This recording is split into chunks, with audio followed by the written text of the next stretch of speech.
The root knot nematode Meloidogyna incognita is one of the most important plant parasitic nematodes, as it is able to infest almost all kinds of crops. The video demonstrates the infection process in Arabidopsis thaliana. Because of certain unique properties, this plant has become a model for classical and molecular genetics and therefore offers an extraordinary potential to study the interactions between host and parasite. The transparency of its roots allows the observation of infection processes within root tissue under in vivo conditions. The infective juveniles are attracted by root diffusates of the host plant. The elongation zone behind the root tip shows the highest attractivity to the juveniles. To find proper penetration sites, the juveniles explore the rhizodermis with their lips and the thrusting stylet. Quite often, several juveniles try to penetrate the root at the same site and at the same time. In most cases, the juveniles invade the root by intracellular penetration. However, sometimes juveniles also invade the intercellular space between two adjacent cells.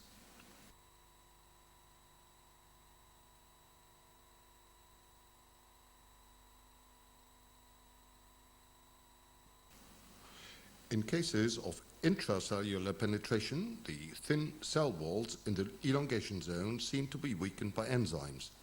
The juveniles invade and cause immediate cell death. Afterwards, they proceed to the next cell.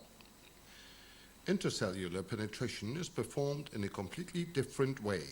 The juvenile concentrates its attack on the matrix between two rhizodermal cells. It assumes a posture which is typical for penetration. The intercellular matrix is prepared for penetration by a definite sequence of behavioral patterns. After probing, the stylet is inserted into the matrix. As long as it remains protruded, salivary secretions may be released in order to weaken the middle lamella. In contrast to cyst nematodes, the stylet of root knot nematodes is not used as a mechanical penetration tool. Towards the end of stylet protrusion, the medium bulb is activated.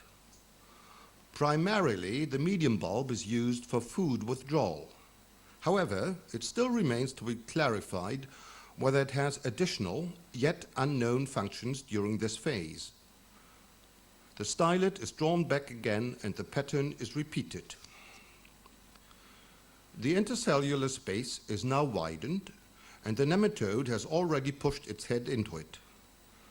It now enters the intercellular space and starts to migrate towards the root tip. Intercellular penetration obviously did not cause any damage to the rhizodermal cells. Juveniles which penetrated the root intracellularly leave the cells which they have entered and also proceed migration within the intercellular space. During migration, the nematode permanently repeats the pattern of behavior described before. Stylet thrusting, protrusion of the stylet, followed by activity of the medium bulb and stylet withdrawal. Successful penetration and migration is essentially dependent on the site of root invasion. The nematodes must invade the elongation zone, and afterwards they must orient themselves towards the root tip.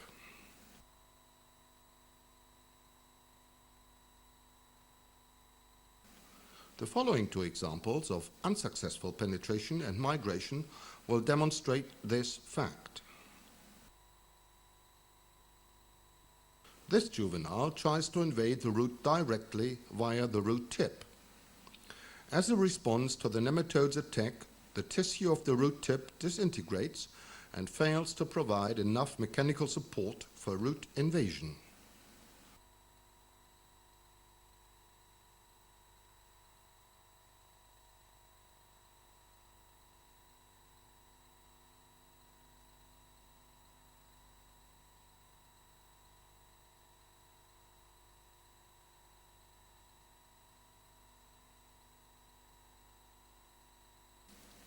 The second example shows a juvenile which has not oriented itself towards the root tip, but in the opposite direction towards the root's base.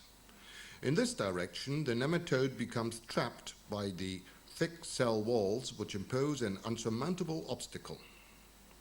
Hours later, this juvenile is still trying to perforate this cell wall, however, without success.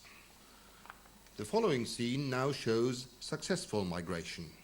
Here are two juveniles migrating intercellularly towards the root tip.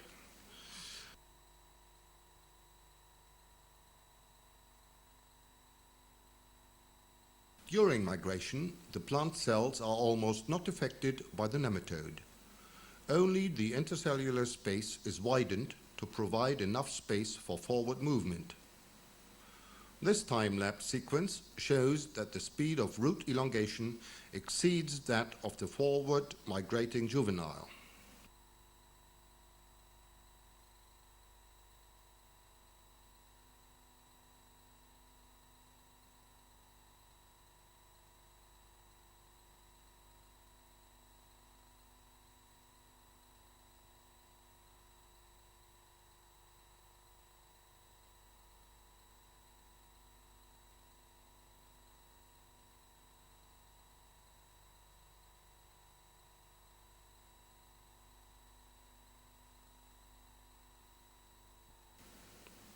At higher magnification, some more details become visible.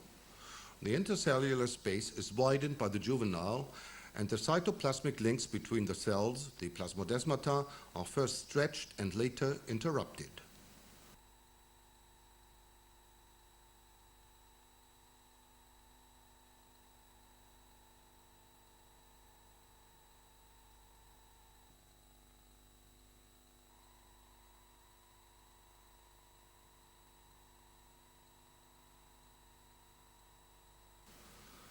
The widening of the intercellular space is achieved by subtle movements of the head end. The arrow points to fluids pushed forward toward the intercellular space in front of the nematode.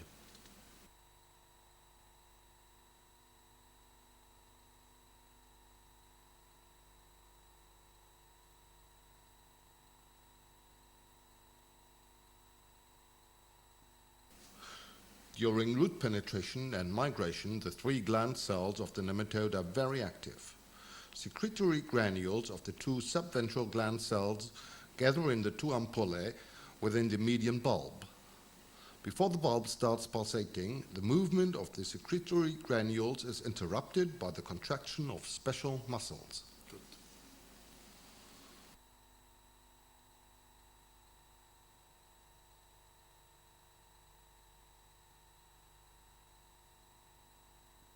Granules of the dorsal gland cell are transported within its extension towards an ampulla just behind the stylet.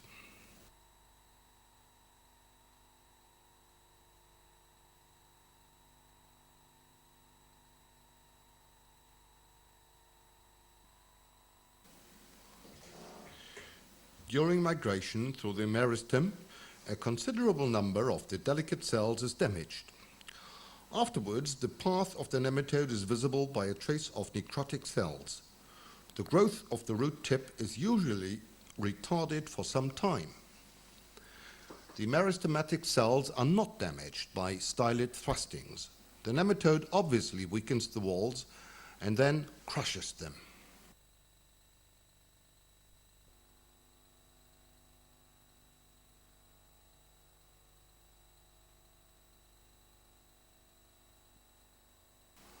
When the juveniles have entered the meristem, they turn round and orient themselves towards the root base in the center of the root.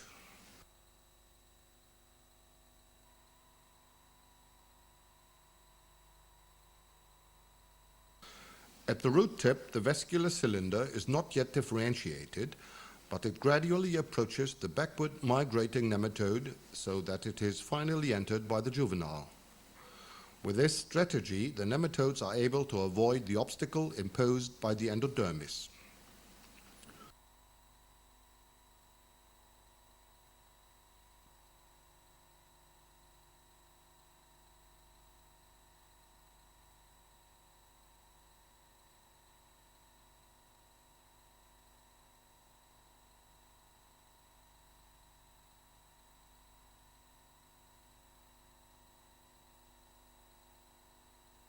For technical reasons, this and all following scenes are turned round at 180 degrees so that the root tip is at the right-hand side.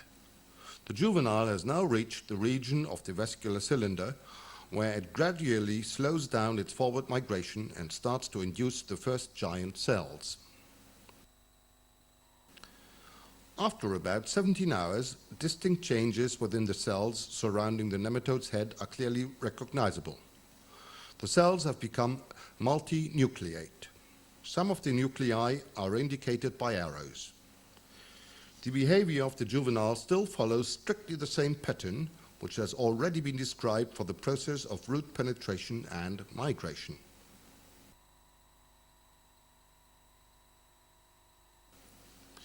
About 40 hours after the induction, the central cylinder is clearly widened.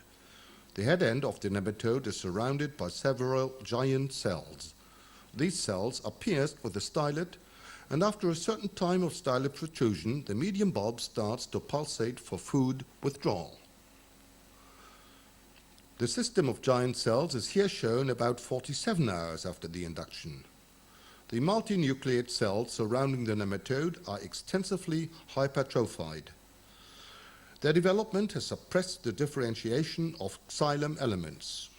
Already differentiated elements project into the giant cell system without being connected to others. This disconnection will obviously greatly reduce water transport.